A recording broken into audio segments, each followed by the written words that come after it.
सारी महिलाएं जो है अपने परिवार को आर्थिक रूप से सशक्त करने के लिए जो है उसका योगदान होना चालू हो गया। ये देश के लिए बहुत बड़ी बात है और यही नारी शक्ति और जो ये आप लोगों का योगदान है वो सारे योगदान जिन क्षेत्रों के अंदर में है उसका एशियन न्यूज आपका आज अभिनंदन करने जा रही है।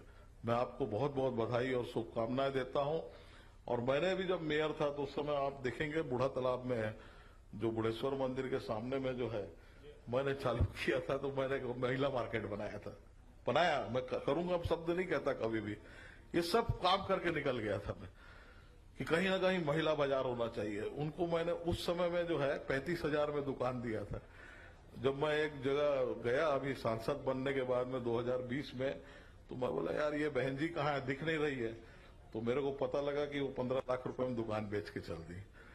तो आज वो 15 लाख 20 लाख की दुकान हो गई, 35,000 में दिया था मैंने। तो ये आसान नहीं किए थे, ये हमारा काम था कि हर क्षेत्र के हर वर्ग के लोगों को जो हम सोचते हैं खोपड़ी के अंदर में उसको हमको धरातल पे ला के उसको मार्केटिंग हमको देना चाहिए।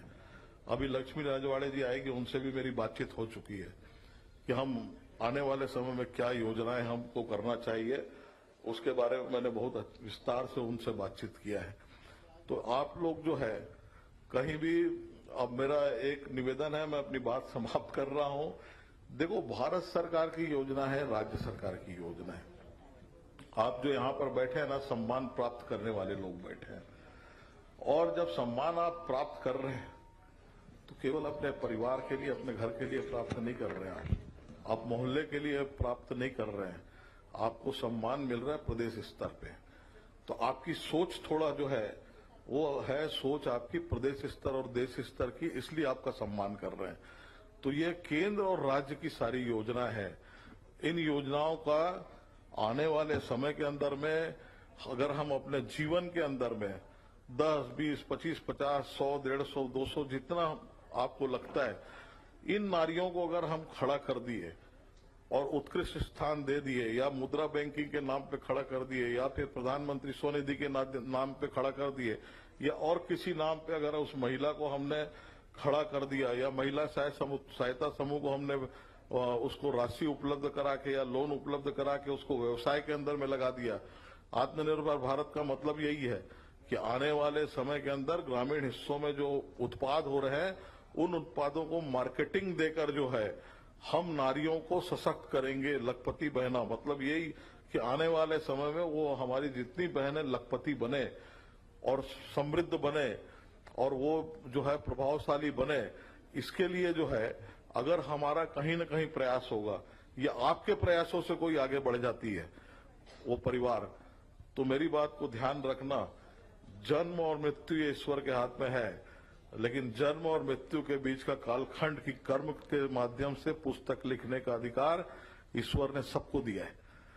उस पुस्तक को आप कैसा लिखते हो, उस पुस्तक के अंदर में कितने लोग आपके अंकित रहते हैं कि इतने लोगों को मैंने खड़ा करी हूं, इतने लोगों को आत्मनिर्भर करी हूं, इतने लोगों के जीवन में मैंने सुधार लाई हूं, वही आपका जीवन जीने का सही मकसद होगा। अन्यथा अपने लिए तो बहुत लोग जीते हैं, पशु पक्षी भी जीते हैं अपने लिए, लेकिन अगर इंसान के रूप में धर्म आपका जन्म हुआ है तो ईमानदारी के साथ में इस भूमिका का निर्वहन करके हम श्रेष्ठ हैं, हमारी प्रतिस्पर्धा में और 10 लोग आना चाहिए, हमसे अधिक श्रेष्ठ बनना चाहिए। ये इस विचार के माध्यम से जब हम काम करते हैं तो हमारी श्रेष्ठता और ऊपर हो जाती है, क्योंकि आपका गुणगान करने वाले वो पीछे जिनको आप श्रेष्ठ बना रहे हो वो लोग आपकी ताकत के रूप में खड़े होते हैं और वही लोग आपको दुआ देते हैं, जिससे जीवन के अंदर में सारी मनोकामनाएं जो पूर्ण होती है ना, उसका कारण यही कि वो दुआएं जो है वो आपके जीवन में परिवर्तन ला देगी। ये सुनील सोनी खड़ा है ना, पार्षद से सांसद तक, अब मेरे पास में अब ऐसा कोई चुनाव नहीं है जो मेरे लड़ना बाकी हो, लोकतंत्र के सारे चुनाव लड़ डाला। तो कहीं ना कहीं भगवान से मैं एक ही लाइन की प्रार्थना करके सवेरे निकलता हूं, मेरे मुंह से ऐसा कोई शब्द न निकले कि जिससे कोई दुख हो, मैं ऐसा कोई काम ना करूं जिससे मेरा सर नीचे हो। तो ये काम ईमानदारी से हमने अभी तक के जिया, आने वाले समय में भी जिएंगे कि हम ईमानदारी के साथ में जिस प्रकार से आप राजनेताओं को देखते हैं, शायद वैसा नहीं हो, मैं इसलिए राजनीति में फिट भी नहीं हूं।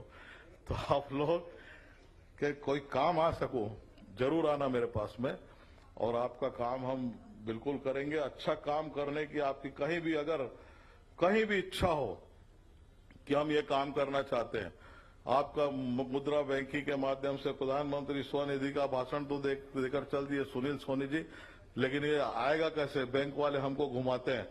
आ जाना आप, और जहां पर शिविर बोलोगे सारे बैंक आपके वहां पर पहुंच जाएंगे और आपका शिविर वहां पे लग जाएगा और उन लोगों को लाभ मिल जाएगा।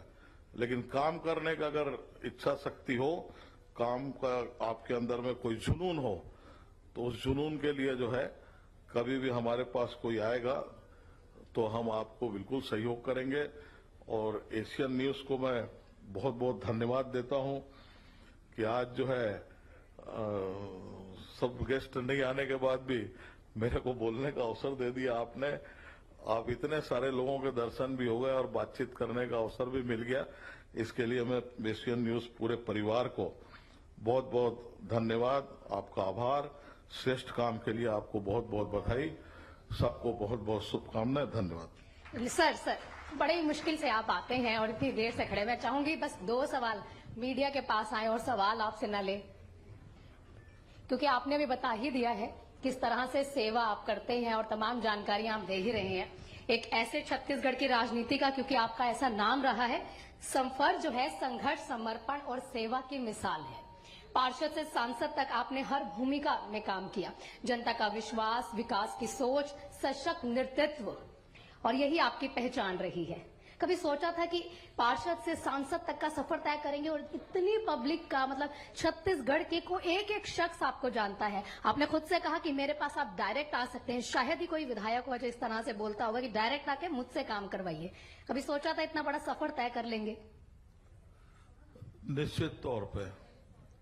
देखिए, मैंने राजनीति में आऊंगा ये तो सोचा था, लेकिन इतना आगे बढ़ जाऊंगा मैं कभी नहीं सोचा था, क्योंकि मैं बहुत छोटे मध्यम वर्ग के परिवार से आता हूं और मेरा ऐसा कोई बहुत ज्यादा बैकग्राउंड भी नहीं रहा कि मैं जो है यहां तक के पहुंच जाऊं। लेकिन मैंने उस समय में इस बात की कोशिश की थी कि जब मैं छात्र राजनीति में आया, दुर्गा महाविद्यालय से छात्र संघ का अध्यक्ष बना था, तो उस समय में पिताजी क्योंकि संघ से जुड़े थे, तो उन्होंने ऐसा लगा कि मेरे को ये भारतीय जनता पार्टी बनी है तो इसी में ज्वाइन करना है। मैं नहीं भी चाहता तो करना पड़ता क्योंकि पिताजी के कारण था। तो मैं इस पार्टी को जब ज्वाइन किया था तो उस समय मैंने कभी नहीं सोचा था कि ये देश तो बहुत दूर की बात है, कभी प्रदेश में भी हम सरकार में आएंगे। लेकिन इस पार्टी की नीति और रीति को देखकर मैंने कहा नहीं, राष्ट्रवादी पार्टी है, मैं इसी में काम करूंगा। और वहां से मेरे को, जब मैं नेता बन चुका था अपने ताकत पे, विद्यार्थी परिषद का काम कर रहा था, भारतीय जनता पार्टी मैंने लिया, लेकिन पार्टी का एहसान है कि मेरे को कभी खाली नहीं रखा। कहीं न कहीं संगठन के अंदर में मेरे को कभी जिले का मंत्री, कभी उपाध्यक्ष, कभी कोषाध्यक्ष, कभी प्रदेश में उपाध्यक्ष में बनते रहा, तो मैं खाली नहीं रहा, लगातार काम करने का अवसर मिला। और कहते हैं ना कि समय से पहले और भाग्य से ज्यादा कुछ नहीं होता, तो समय अच्छा आ गया, भाग्य हो गया, लोगों का प्रेम मिल गया, जीत गए, बन गए, और क्या है। लेकिन मैं लोगों से कहता हूं, कई लोग को मैं देखता हूं कि कोई पार्षद बन जाता है तो वो समझता बहुत बड़ा आदमी बन गया, उसका रहन सहन बदल जाता है, चाल चलन बदल जाता है, भाषा बदल जाती है। कोई आता है तो क्यों, कैसे आए। तो ये जो है, ऐसे लोगों के लिए आपके चैनल में बताना कि भैया ये बहुत छोटा कालखंड होता है और इस कालखंड के अंदर जितने अपने लोग बना लोगे बहुत अच्छा रहेगा।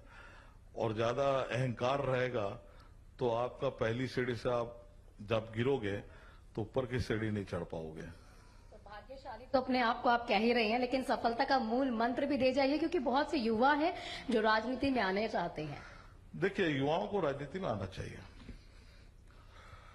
अगर देश के अंदर में परिवर्तन अगर लाना है, जो पढ़े लिखे युवा है, ईमानदार है और ईमानदारी से चाहते हैं कि मैं परिवर्तन ला सकता हूं, मैं लोगों के जीवन में सुधार ला सकता हूं, तो और उनके अंदर एक जुनून होना चाहिए काम करने का। सबसे बड़ा चीज जुनून होता है कि जब तक के जुनून आपके अंदर में नहीं होगा तो आप काम नहीं कर पाओगे। इसका उदाहरण इस शहर के जो लोग बैठे हैं देखे हैं कि मेयर के रूप में जब मैंने काम किया था तो मेरे को एक डिवाइडर की सड़क मिली थी जयस्तंभ चौक की, और जहां पर रस्सी बांध के कोई पहले जमाने के लोग बैठे होंगे तो याद आ रहा होगा, रस्सी बांध के ट्रैफिक रुकते थे। तो वहां से इस शहर को बनाना एक जुनून था। तो ये जुनून होना चाहिए राजनीति के अंदर कि मैं ये काम करूंगा। जो लोग कहते हैं कि ये काम नहीं हो सकता वही मैं करूंगा। और ये देखना है तो मोदी जी के अंदर देख लो आप, जहां लोगों की सोच खत्म होती है वहां से मोदी जी सोचना चालू करते हैं। और ये जो परिवर्तन, और देश के अंदर में जो युवाओं के लिए बहुत ज्यादा किताब पढ़ने की जरूरत नहीं, सीखने की जरूरत नहीं, केवल मोदी जी को देख ले वो कि 2014 में भारत क्या था और आज 2025 में खड़े भारत क्या है। और उसको उस दिन लग जाएगा कि 2047 में विकसित भारत भी बन जाएगा, विश्वगुरु भारत भी बन जाएगा। और इसके नींव चालू हो गई है। अगर देश विदेश में जाते हैं तो मोदी मोदी के नारे ऐसे ही नहीं लगते भाई, ऐसे ही नहीं लगते। विदेशी लोग बहुत मुश्किल से नारा लगाते हैं, और जब मन से लगा रहे हैं तो उनको मालूम है कितनी ताकत है इस देश के अंदर में, और इस देश के प्रधानमंत्री के अंदर में कितनी ताकत है। तो ये जो युवाओं को अगर राजनीति में आना है तो ईमानदार राजनीति क्या होता है, तो मोदी जी को अगर देख लेगा, पढ़ लेगा वो, तो वो समझ जाएगा कि राजनीति में आने का उद्देश्य क्या होना चाहिए। और जहां पर 11 साल से अधिक समय हो गया, जहां किसी ने भ्रष्टाचार का आरोप देश के अंदर में नहीं लगाया, किसी ने किसी विभाग के अंदर में नहीं लगाया, तो वहां से उसको समझ में आ जाएगा कि मेरा देश के अंदर में क्या कर्तव्य है, क्या दायित्व है, और मेरे को राजनीति में क्यों आना चाहिए। तो ऐसे लोग सोचकर जब आएंगे तो उनके अंदर जुनून होगा और देश में तेजी के साथ में परिवर्तन आएगा। क्योंकि देखिए, जितना बातों से मैं समझ पा रही हूँ, और ऑफिस में भी जब मैं गई थी तो मैंने खुद देखा कि आप बहुत भावुक किस्म के विधायक आपको कह सकती हूँ, लेकिन कहूंगी ना, शख्सियत आप बड़ी भावुक किस्म की शख्सियत है। बहुत से ऐसे लोग होते हैं जो बहुत लंबा सफर तय करना चाहते हैं लेकिन हताशा हाथ लगती है। उनके लिए भी आप मंत्र दीजिए। मैं जानती हूँ आपको जल्दी जाना है, लेकिन एक और नेता मोदी जी से आने से पहले कौन आपके फेवरेट थे? आपने सोचा, क्योंकि आपने कहा मैं राजनीति में तो आना चाहता था, उनको देख के राजनीति में आए हैं। देखिए, अटल जी थे, और मैं तो सौभाग्यशाली हूं। अच्छा प्रश्न किया आपने, मेरे मन की बात बोलने का अवसर दे दिया कि मैंने जब भी अटल जी को आमंत्रित किया वो आए। मैं कॉलेज का प्रेसिडेंट था। अगर ये घटना अगर गिनाऊं 2 घंटा 2.5 घंटा लग जाएगा। बहुत बहुत कठिनाई थी उस समय, और उस समय पिताजी के कारण आए थे, मेरे कारण नहीं आए थे। तो जब अटल जी को मैंने आमंत्रित करने गया तो पिताजी ने वहां मेरे को हेल्प किया था, वो निकल गए थे, वो अलग मिजाज के थे, तो आऊंगा बोले थे। और वो जब आए थे, और अटल जी ने मेरे को जीवन में एक बात सिखाई है, ये ध्यान से सुनना इस बात को। जब मैंने भाषण दिया उस समय में युवा था, प्रेसिडेंट था, और दुर्गा कॉलेज का प्रेसिडेंट होना यानी अपने आप में बहुत बड़ा रुतबा हुआ करता था उस जमाने के अंदर में। तो मैंने भाषण दिया था कि शिक्षा मंत्री, उच्च शिक्षा मंत्री जो है, अब नाम नहीं लूंगा, दुनिया में नहीं है, वो जो है गवर्नमेंट कॉलेज को सम्मानित नारी की तरह देखते हैं और प्राइवेट कॉलेज को वेश्या की तरह देखते हैं। ये शब्द मेरे मुंह से निकला था क्योंकि वो भाषण का था। अटल जी के नहीं रहने पर मैंने टीवी में बोला है, इसलिए शब्द को दोहरा रहा हूं। तो अपना भाषण अटल जी ने खत्म किया, उसके बाद मेरे को बुलाया, सुनील इधर आओ। डर गए हम, बोले क्या बात है, मैं तो ऐसा कुछ किया नहीं, मैं तो 2 मिनट में भाषण खत्म कर दिया था। कितनी छात्राएं बैठी थी अंदर, उनका अपना मिजाज रहता था। तो मैंने बोला लगभग 150 पौने 200 अंदर बैठी थी और 250-300 बाहर खड़ी थी। ये वेश्या शब्द क्या होता है? दोहरा मापदंड रखते हैं, अछूता व्यवहार करते हैं। 32-33 शब्द उन्होंने मेरे सामने में रखा। उस दिन मैंने जीवन में तय किया, हिंदी बड़ी बृहद भाषा है, खूब पढ़ा मैं, और आपकी भाषा का, आपकी बोली का, आपका व्यवहार, आचरण, बॉडी लैंग्वेज, ये आपके बारे में पूरा बता देता है व्यक्ति को। आप जैसे ही मुंह से शब्द निकालते हैं, आप किस स्वभाव के हैं और किस ढंग से, किस अनुशासन में पढ़े हैं, ये आपकी पढ़ाई लिखाई वहीं दिख जाती है। उस दिन मैंने कहा कि सार्वजनिक जीवन के अंदर में शब्दों का कितना महत्व होता है, और उस दिन मैंने खूब हिंदी पढ़ के आज कोशिश किया है मैंने कि अच्छे शब्दों के माध्यम से मैं बातचीत करूं, और लोगों के साथ में अच्छे शब्दों के बाद जाऊंगा तो निश्चित तौर पे मुझको लोग अपनाएंगे, खूब प्यार देंगे। और आपने कहा कि यहां तक कैसे बढ़ा, तो भाग्य जो है वो कर्म के आधार पर उदित होता है। नहीं, फिर भी हताशा कईयों के हाथ लगती है, वो कहते हैं नहीं हो रहा है यार, अब हमें कुछ और चूज कर लेना चाहिए। लेकिन कैसे वो अपना जो टारगेट होता है ना, अपना जो गोल है, उसको पाने के लिए कभी हताशा नहीं हासिल होनी है या आपको कुछ ऐसा नहीं करना है, वो कैसे मोटिवेट आप कैसे हुए? बहुत से ऐसा आपके जीवन में भी पल आया होगा कि भाई अब नहीं हो रहा है, छोड़ो। नहीं, मैंने अपने भाषण में भी इस बात को कहा है कि जो काम नहीं हो सकता है वो करना। ये सारे काम क्यों होते हैं मालूम है? जो नई पीढ़ी राजनीति में आना चाहती है उसको मैं बता देता हूं कि राजनीति अगर सीखना है तो 2 लाइन की होती है।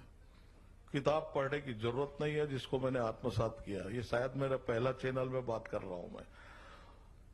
अधिकारियों से भययुक्त संबंध और जनता से भयमुक्त संबंध।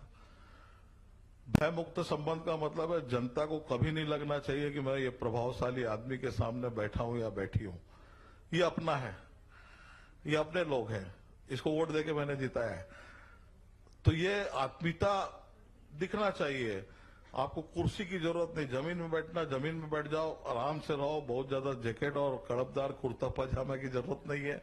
जैसे हो वैसे रहो तो आप अच्छे जनप्रतिनिधि बन जाओगे।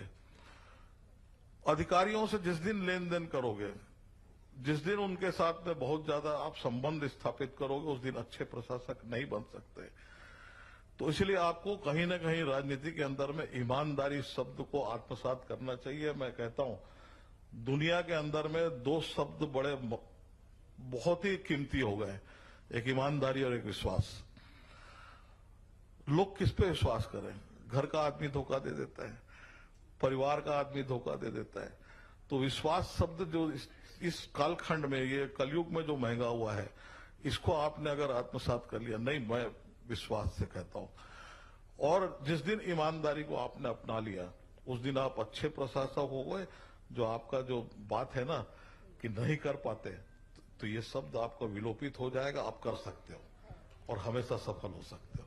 देखिए, हम सब जान रहे हैं, आपने खड़े होते ही कहा है समय बहुत कम है। आपकी जो मन पसंदीदा एक कविता हो या 2 शब्द हो या कोई शायरी हो जो आपको लगती है? मैं देखो अटल जी के बहुत लंबा समय हो गया मैंने कभी पिक्चर नहीं देखा है। आप नहीं, अटल जी के फैन होने के नाते जितने बैठे हैं इन लोग को अच्छा नहीं लग रहा होगा। मेरे को बहुत लंबा समय मैं पिक्चर नहीं देखता ना, मेरे पास में मैं ये सब देखो जिनका काम है वो उस क्षेत्र के लोगों को भी सम्मानित अटल जी की कोई कविता, कोई 2 लाइनें आपको लगता है इसने मुझे बहुत मोटिवेट किया है, मुझे बहुत पसंद है ये वाली लाइन अटल साहब की? है एक कविता है उनकी, भरी दोपहरी में अंधियारा सूरज परछाई से हारा, अंतरतम का नेह नुचेड़े बुझी हुई बाती सुलगाए, आओ फिर से दिया जलाए। तो जीवन के अंदर में हमेशा अंतरतम का नेह निचोड़े। अंदर से जो है आदमी अपने अगर खून को उबाल लाएगा और नेह को, तो वो जो है जीवन में कभी उसके जीवन में अंधकार नहीं होगा, हमेशा नए नए उजालों के साथ में वो खड़ा रहेगा।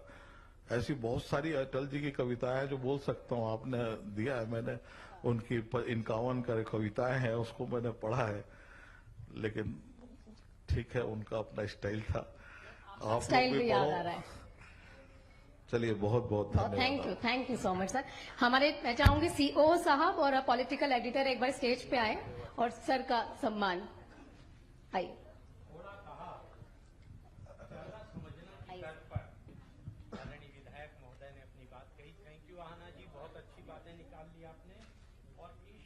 के जो सीईओ हैं इंद्रजीत सिंह जी और ओरा जी भी हैं साथ में, हमारे अतिथि महोदय को पुष्पगुच्छ और प्रतीकात्मक भेंट देकर स्वागत अभिनंदन कर रहे हैं।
आएंगे, बस संकल्प का धन चाहिए। आदरणीय विधायक महोदय की बातों में संस्कार, समय की पाबंदी, सब कुछ आइए, और इस सब कुछ के बीच हमने चयनित के लिए हम आमंत्रित करते हैं विभूति वनवासी। कितना सुंदर नाम है, विभूति। आइए, अपनी प्रस्तुति देंगी और रिकॉर्डेड है, तो प्लीज यहीं पर राजश्री जी चेयर कृपया, हमारे एशियन न्यूज के जो लोग हैं, चेयर हटाने की आवश्यकता होगी। और इसके बाद लावण्या फाउंडेशन के बच्चे कृपया छत्तीसगढ़ी नृत्य के लिए तैयार रहेंगे। और फिर निष्ठा वनवासी जी। अब भी देखिए कितनी अच्छी बात कही है हमारे विधायक महोदय ने कि समय की पाबंदी। समय बड़ा बलवान है, वही अर्जुन, वही बाण है। आप समय का पालन करेंगे तो समय आपको अवश्य अवश्य अवश्य सफलता प्रदान करेगी। तो चलिए, विभूति को हम देखते हैं। सब बन ठन आई श्यामा प्यारी, इस गीत पर विभूति वनवासी अपनी प्रस्तुति दे रही हैं। कैसे ताली बजाए नहीं जाना ओका जी।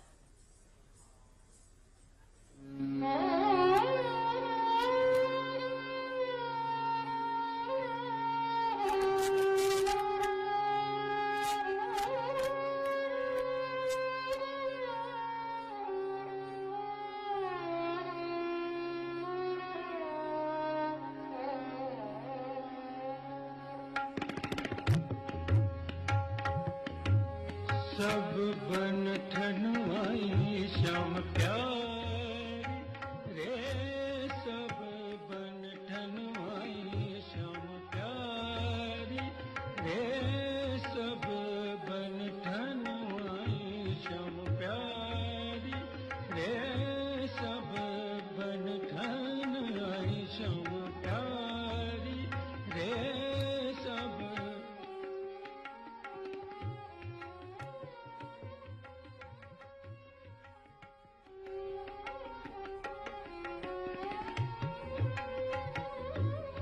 सब बन ठनवाई श्याम प्यारी रे, सब बन ठनवाई श्याम प्यारी रे, चंद्र बदन मृग नैनी ओढ़े सारी, चंद्र बदन मृग नैनी ओढ़े सारी, मालती गुंधाए केश प्यारे घुघुवारे, मालती गुंधाए केश प्यारे घुघुवारे, मावारे चोटी पीठ पर काढ़े, सब बन ठनवाई श्याम प्यारी रे, सब बन ठनवाई श्याम प्यारी।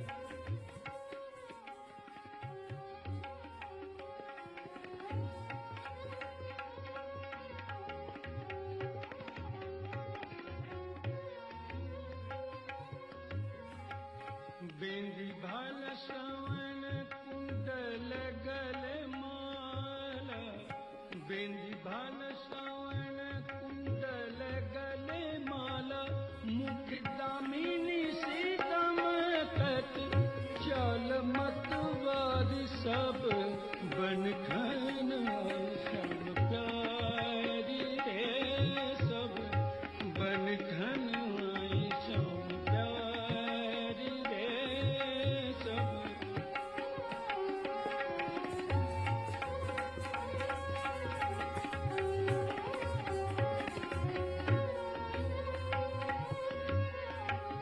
देखत बिहारी पग पर गल बाँह डारी, देखत बिहारी पग पर गल बाँह डारी,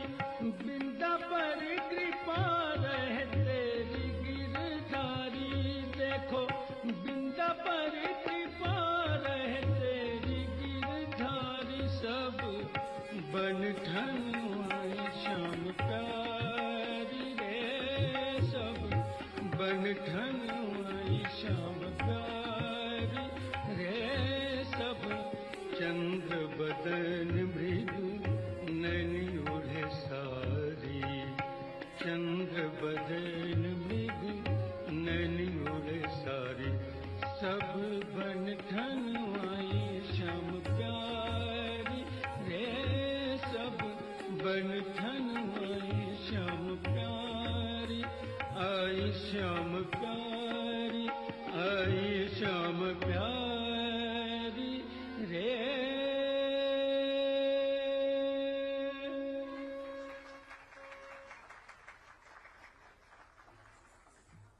बहुत ही उम्दा, क्योंकि चेहरा ही नहीं, पैर ही नहीं, हाथ ही नहीं, हर अंग अंग बोल रहा था विभूति का। यही तो खूबसूरती है नृत्य में। नृत्य ऐसी विधा है जिसमें सब कुछ समाहित होता है। आइए, विभूति की इस खूबसूरत प्रस्तुति के बाद अब हम चलते हैं रुद्राक्षी साहू। इस्कॉन रायपुर से आई है ये बिटिया और विष्णु मंत्र पर अपनी प्रस्तुति दे रही है। देखिए, आप सब तो आज पुरस्कृत होने जा रही हैं। ये आने वाले कल की पुरस्कृत होने वाली प्रतिभाएं हैं। आपका आशीर्वाद मिलना ही चाहिए। चलिए रुद्राक्षी साहू जी को देखते हैं विष्णु मंत्र पर नृत्य।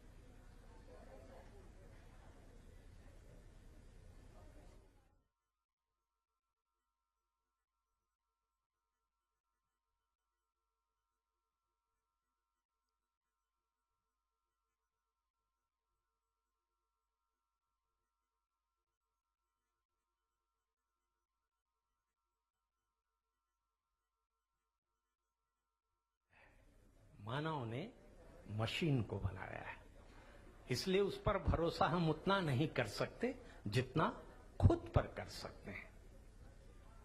प्यारी बिटिया रुद्राक्षी।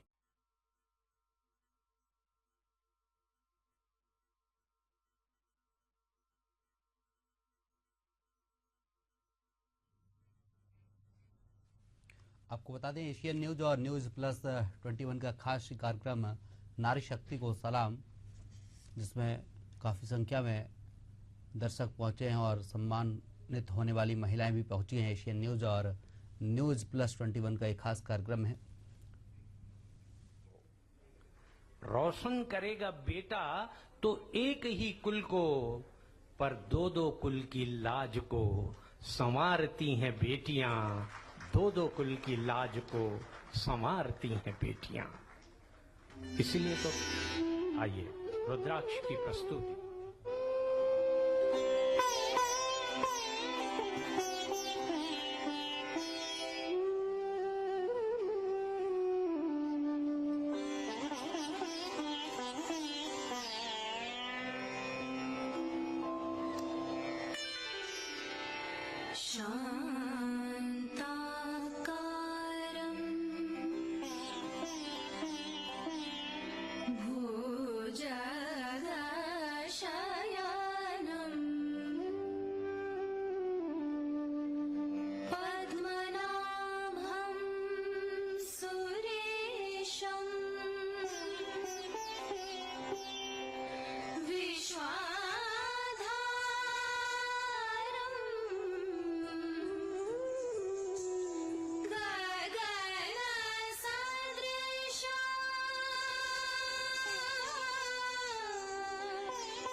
शुभा